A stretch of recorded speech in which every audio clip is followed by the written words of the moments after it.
Tov, good morning, everyone. It's good to start another beautiful Friday with each of you as we come to our 8th day of Elul in preparation for the High Holy Days just ahead of us.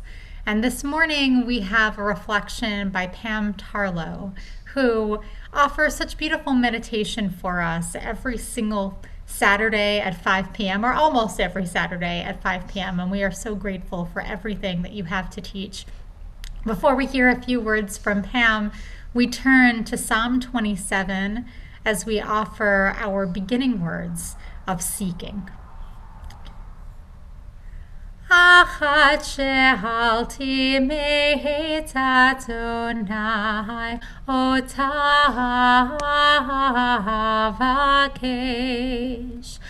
Achat she'alti me'etz Adonai otah avakesh. Shivti beveit Adonai kol yemei chayai lachazot benoam Adonai ulevacher veichalo lachazot benoam Adonai ulevaker veichalo. One thing I ask of the Eternal, only that do I seek, to live in the house of God all the days of my life, to gaze upon the beauty of the Eternal, and to frequent God's temple. So when doing our Elul questions, I gave a series of possible questions that everyone who was offering reflections could choose from. And Pam Tarlow decided to choose the question of how is she preparing for the High Holy Days this year? And how does she prepare every year? And so as we are working to prepare for this most unusual season, let us learn from her with these beautiful words that she offers. Hello, TBE community. I'm Pam Tarlow and appreciate that Rabbi has invited me to answer a question. How am I preparing for High Holidays this year? Humbly, the process of deciding what to talk about closely mirrors my process during this Elul. I feel a strong longing with both clarity and confusion. So far, it's been kind of messy and uncomfortable with varying levels of resistance and great enthusiasm, as if I haven't had satisfying experiences previously, as if I haven't been through this over and over before, during, and after meditation retreats and high holidays. Yet, I respect whatever it is that compels me to be open to the subtle gifts of Elul when the king is in the field. Again, I trust that Elul offers enhanced access to deep contemplation, alignment, and teshuvah. Teshuvah that was created before the world was created. Profound gratitude to Rabbi Michael Akiba and other beloved teachers for these concepts. This kind of gathering right now with you is fun and an easy addition. Meaningful practices like prayer and meditation that I do regularly work well for me. During this month, I take on a little more. Some I do in community like this and other programs. I listen to inspirational, secular, and high holiday melodies and now focus on Psalm 27. Some I do alone, outside or in the space I've created right here in my home for this kind of work. I love sharing this with my husband, Eric, and checking in with my spiritual support team. Thank you. I realize this year, as in previous years, I need to carve out time in my schedule. It doesn't just happen. I do the best I can, however imperfectly, to schedule some minutes most days and a few more on Saturdays. If you can't be disciplined, be clever. Thank you, Shinzen Young, meditation teacher. Again, as in previous years, I'm following Rabbi Deborah Ornstein's Elul guide with daily contemplative prompts corresponding to the words in the Asham Nu. This helps me do a kind of yearly inventory to see the behavior changes that I've made and those that I want to work on, as well as those with whom I need to make amends. With kindness and appreciation, I aim to go deep, to hit a soft personal edge and go deeper. I'm so happy to travel these days and weeks with you. Thank you so much to Pam. Hello, TBE community. Thank you so much to Pam for offering your insights into how you approach this High Holy Day season. And each morning, obviously, in coming together, this is one way to approach the season, but there are so many ways to add to it. There are our own personal reflections, such as using Deborah Ornstein's book to focusing on the book that we use each morning with Rabbi Robin's book, as I will in just a few moments, to finding time for meditation and just figuring out what is it that I personally need to do to prepare myself to make the most of this opportunity of the High Holy Day season.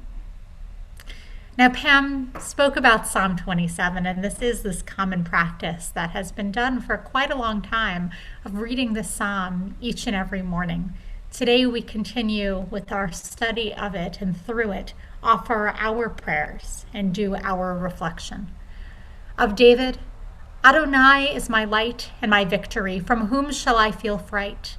Adonai is the stronghold of my life. From whom shall I feel terror? When evildoers approach me in battle to feed on my flesh, my pursuers, my adversaries, they have stumbled, they have fallen down. If a camp encamps against me, my heart will not fear. If a war arises against me, in this I would trust. One thing have I sought from Adonai, how I long for it, that I might live in the house of Adonai all the days of my life, that I might look upon the sweetness of Adonai and spend time in the palace. That you might hide me in your sukkah on a chaotic day. Hide me in the hiding places of your tent. Raise me high upon a rock.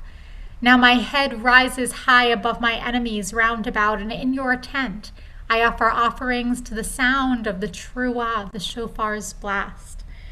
I shall sing and chant praises to Adonai. Hear, Adonai, my voice. I am crying out. Be gracious to me.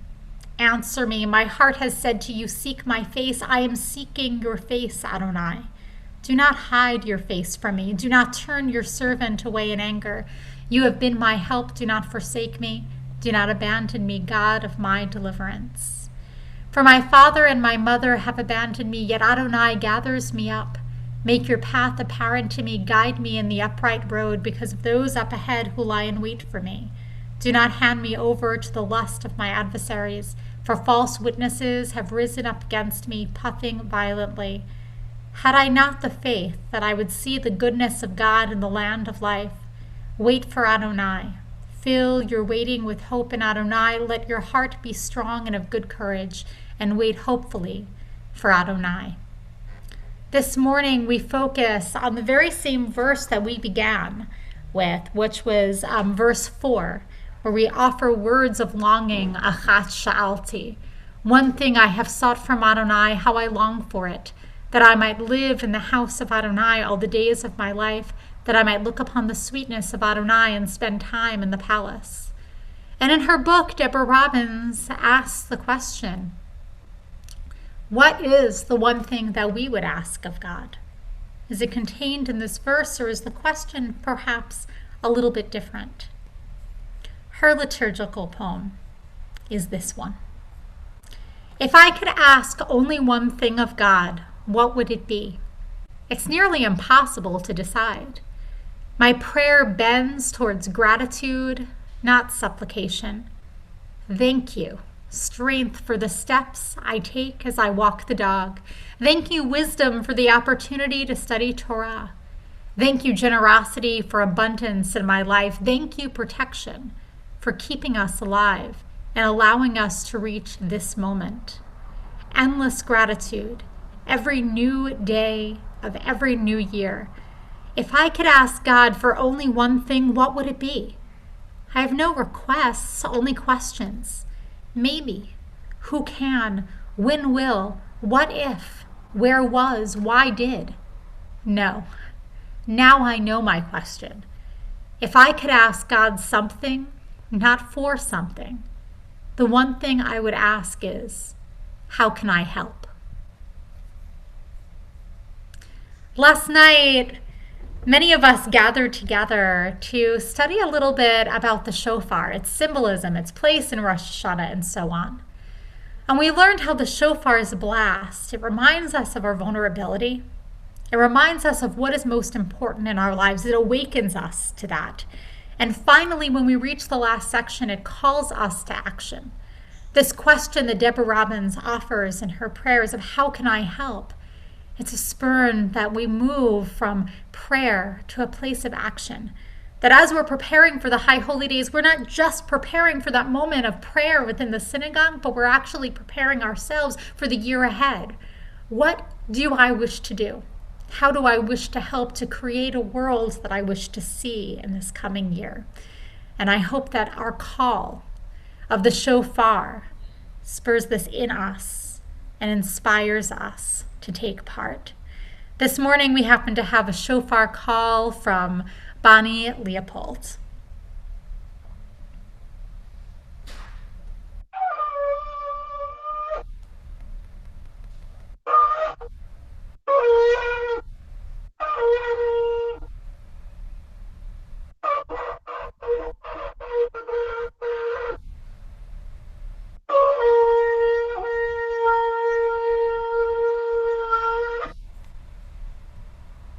Thank you, Bonnie, for offering those shofar blasts this morning, which pierce our soul in the most positive ways. Now, I know you're wondering, I haven't done my Rabbi Romper Room yet, as it's so aptly called. Hi, everyone. I just want to welcome all of you here who have come to share in another morning of reflection on Elul. If you happen to be here starting at 9 o'clock in the morning, I'm so glad you are. If you see this later in the day, I'm so glad that you've chosen to do that as well. Whatever time you do, the coming together and being able to reflect and prepare for the High Holy Days, it means a lot that you are taking part. So I just want to say good morning to Jody and to Riva for being here this morning.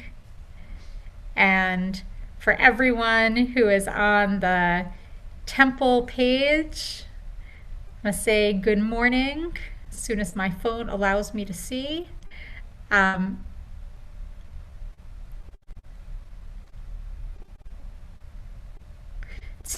Diane and Andrea and Debbie and Donald and Tom, Donnie and Rivka, Marla, all of you who are here. Bonnie, so glad that you are here and that you graced us with your beautiful shofar blasts. And for everyone to know, at 10 o'clock this morning, Bonnie's been offering every Friday morning sound healing. And so I hope that you will come back or go on Zoom in order to start this Friday from a place of spiritual just thought and calm that Bonnie so beautifully provides for our community. But before we end this morning, we turn to our Misha Berach prayer, a prayer offering healing to everyone in our community in need of healing of mind, healing of body, and healing of spirit. And indeed, not just everyone in our community, but everyone in the world who is in need of some kind of healing. Let us sing these words together. Misha Berach Avotenu Mekor HaBracha Emotenu. May the source of strength who bless the ones before us help us find the courage to make our lives a blessing, and let us say, Amen.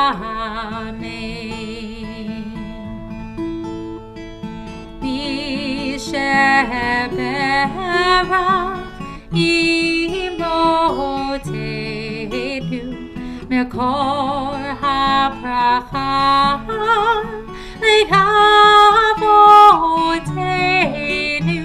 Bless those in need of healing with refuah shlema, the renewal of body, the renewal of spirit, and let us say Amen.